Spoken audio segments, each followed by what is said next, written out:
Yes, you are. Really? It's gorgeous. Why are we outside at the press setup outside? What, the speaker? Only the speaker gets to do that? Yes, I do. Well, let's all just go on out there right now. I would if it were logistically convenient and possible. We have our host, Miss Carol Miller, with us. Here she comes.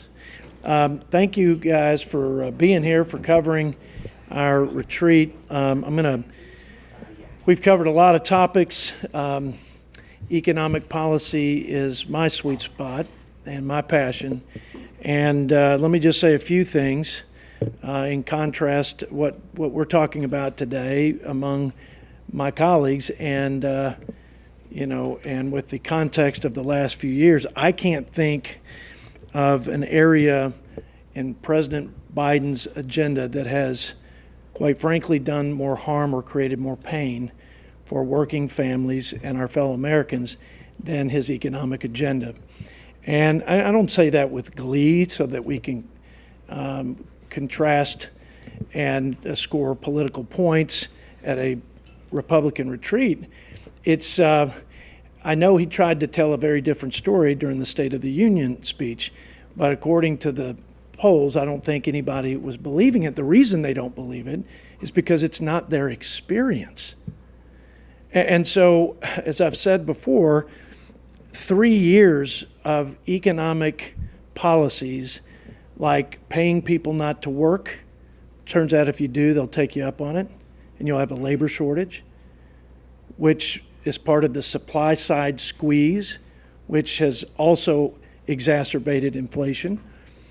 The assault on American energy and the conventional fuels that turn the cranks on this great economy and that keep prices low for consumers, another part of his failed economic agenda.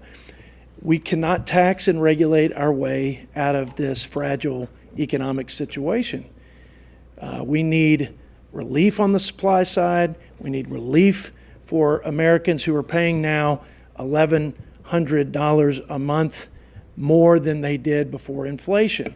Or to say it another way, they have $1,100 less in their pockets to pay their bills because of record inflation and interest rate hikes that stem primarily from those policies I just mentioned and the unbridled trillions of dollars in spending. $6.5 trillion added to the national debt from that spending. And all of it has created the crushing force of a cost of living crisis. The president, I expected him to pivot at least, if not do an about face and change course fundamentally on his economic policies in the State of the Union and in his budget. And I've got to say, I'm just shocked at the audacity and the disconnection from his policies and the consequences of his policies on the American people and our economy and our job creators, that he would submit a budget that would double down on everything I just talked about. Literally. It's Build Back Better on steroids. It is the highest sustained levels of taxing, spending, and borrowing in the history of the United States. And you all know, because we've talked over my first year or so as budget chair, that what's driving the debt, not that we shouldn't look for all unnecessary and wasteful spending, is the mandatory spending. It's 75% of the budget. It'll be 80% of our entire budget in 10 years, according to CBO. It's 90+% of the growth in our budget. And President Biden expands or increases mandatory spending by $2.5 trillion. But he doesn't pay for all of the growth in government and spending. He tries with $5 trillion in new taxes and still doesn't do it, adding $1.6 trillion every year to the deficit on average for a total of over $16 trillion in debt. Just to contrast, that's his vision. He says, show me your budget, I'll show you your values and your priorities.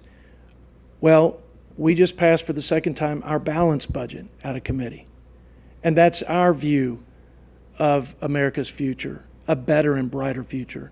It balances in 10. It reduces the deficit spending over that 10 years by $14 trillion. Pro-growth policies that grow by 1% over the 2% projected growth of CBO, which is $3 trillion in deficit reduction. President Biden's budget grows 25% faster than the economy is growing. You'll never get out of this debt hole of $34 trillion, highest level of indebtedness in the history of the world, if you don't grow your economy faster than you're spending and adding debt. We do. We do. And because he doesn't, he's going to spend more in his budget, $2.5 trillion more, and I'll end here, $2.5 trillion more to service the debt, that is net interest cost, over that 10 years, than he will invest in our sons and daughters in the armed services.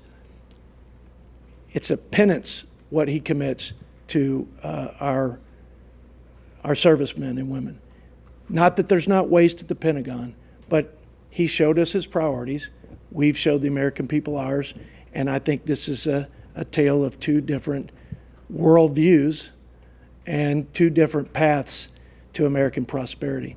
With that long diatribe, I know I could see you wiggling over there like, is this guy going to stop?